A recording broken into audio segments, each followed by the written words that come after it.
For this pumpkin centerpiece, we need a medium pumpkin with the top cut out and the insides removed. A bunch of fall flowers, an oasis that has been soaked in water with flower food, a floral knife, an optional or a small dish to fit inside the pumpkin to act as the water reservoir and hold the foam, and all pumpkins and votive candles to surround the centerpiece.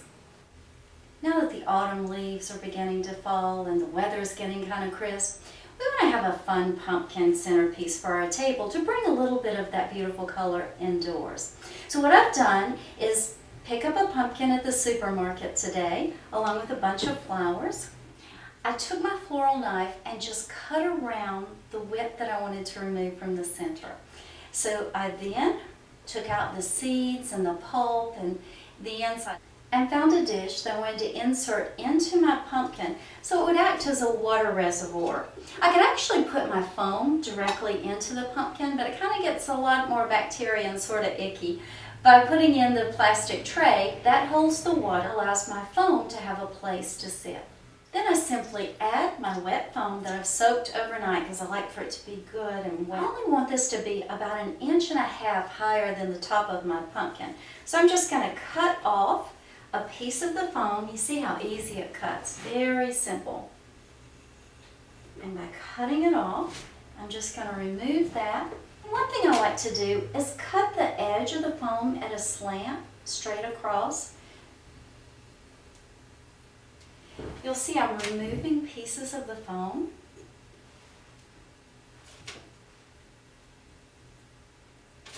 And I've cut that at a slant. The reason for that is when you go to insert your flowers into the foam, if it's a square corner, you kind of stop when it feels secure. So you're more likely to make a rounded arrangement if your foam is somewhat rounded as well. Let's look at the flowers I've chosen for today. Beautiful fall colors. Now this was a bunch of flowers that I picked up at my local supermarket. Along with the flowers came a packet of flower food. I want to put that in my water that I add into the pumpkin. Gives them a little bit of biocide, lots of sugars, and helps to rehydrate the flowers. So it's important to feed our flowers. Now in this particular bunch, I'm going to divide it out so you'll see what to buy. If you aren't buying just a nice bunch such as this pretty one, then perhaps you want to go to your florist and you'll want to know what to look for. Now we're going to look at different types of flowers. This is a form flower, and the form flower helps to build the skeleton of our design. So it's one of the first that we'll want to add. A beautiful chrysanthemum.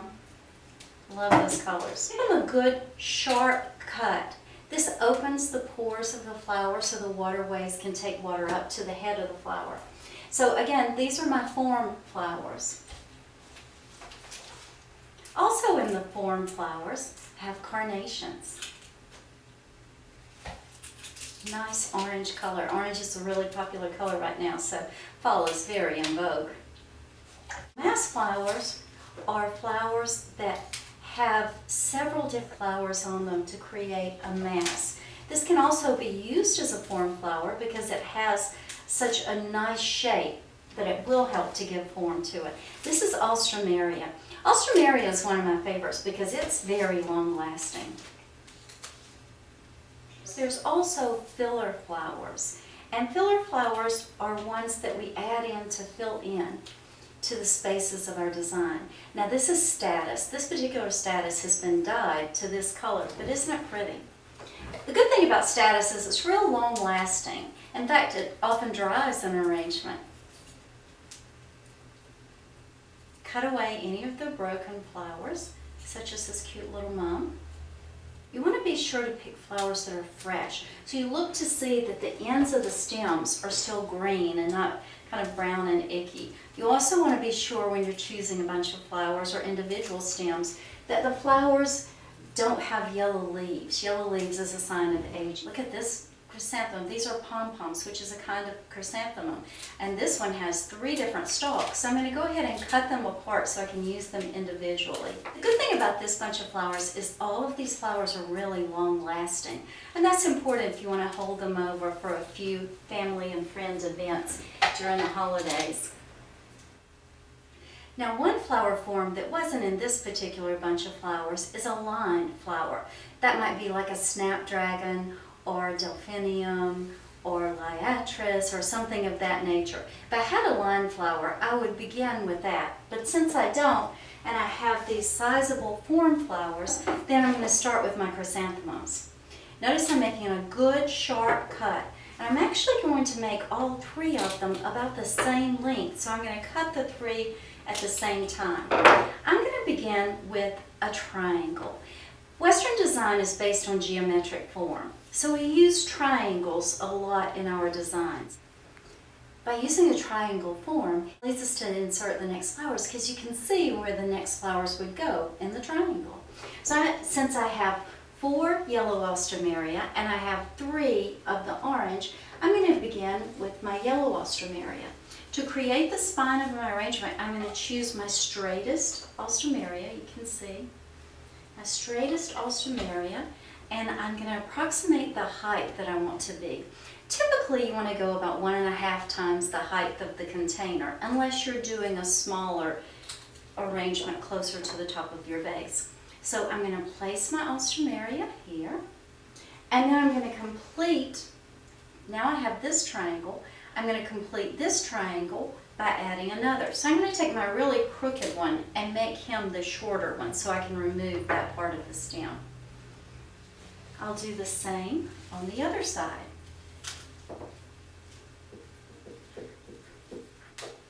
You guessed it, the back part of my triangle is the place I want to place my next alstroemeria. Now I've created more triangles that need to be filled. So now we have a triangle here, and I'm going to go in the middle of that with my carnations. I love carnations. I know they get a bad rap because people say, oh, I don't want carnations. I just don't understand. They're beautiful, they're long-lasting, they're relatively inexpensive. I think it's a great buy. Now you'll see I'm taking my flowers and measuring it actually up to the pumpkin to see the length of the flower exposed plus how far I'm going to place it into the foam. And I'll cut these 2 the same length so I can put them in at the same time, coming in between my triangles. Now one thing I want you to notice is that every flower is at a different height. That's how you create depth in an arrangement, by placing each flower at a different height. The face of each flower shows and gets true value out of it. Now, because I had 3 of the alstroemeria, I'll do the same with them. I'll find a place, and I'm going to tuck these down lower. They will take the bright color down into the design and pull my eye into the design. 1 into each space, all the way around the arrangement. Again, as you saw, I'm filling in the spaces from my previous triangles. Taking these almost all the way down to the foam. Next, I'm going to add my brightest flower because I want it to stay in fall tones, but I don't want it to get too dark. I'm going to take the white that was provided for me. By cutting it really short, I can tuck it way down in my design. What it will do is brighten my design. I'm moving the arrangement around as I go. You can actually use a Lazy Susan to do that. If you have a Lazy Susan in your kitchen, one of the dishes that swirls around, it's a great thing to add onto your work table so that you can move the flowers around with ease. Without it, just give it a turn. Okay, so now I've added the brightest color to the base. So now I'm going to come back, and again, talking about our triangles, you can see that we have this space right in here, and you can see just an empty space. So I'm going to go right into that negative space. Where the flowers are, that's positive space. And where there are no flowers, that's negative space. And I'm going to fill that negative space with a beautiful flower. The other thing to notice is that I'm working with one kind of flower at a time. I am working around the arrangement with the same flower in each place, as opposed to picking up one alstroemeria, one mum, one carnation. I did all the alstroemeria together, all the mums together, and all the carnations together. And now I'm putting in all my palms together. By doing that, I take my color completely around the arrangement, and I achieve balance. There's two kinds of balance. There's physical balance, which our pumpkin is giving us because it's so large and sturdy in the design. And then there's visual balance. And that's where we have to keep our colors and our sizes and our forms the same completely around the arrangement so that it is visually balanced. And that's what I'm working at now, taking my color and running it around the arrangement. So just continue moving around the design, looking for those open spaces in between the triangles that I've created now, and placing my flowers that I've cut at a good short cut just into the foam until it connects. You don't want to have it in the foam so far that it breaks the foam at its center. You just want to move it in just enough that it connects, but far enough in, maybe in half an inch, that it'll continue to pull water from the foam. Remember that foam dehydrates just like it hydrates, so we want to be sure and add water to the flowers daily. These are my last mums. Remember the status we talked about earlier. This has been dyed to match the fall colors. But status comes in white and it comes in purple, and as I said, it dries and it's really great to add to a centerpiece. So I'll go into the empty spaces in my design and add this wisp of status. It gives it another texture. Sort of adding these up a little high because they're lightweight, and it'll help to balance some of the larger, heavier weight flowers that I have at the base of the arrangement.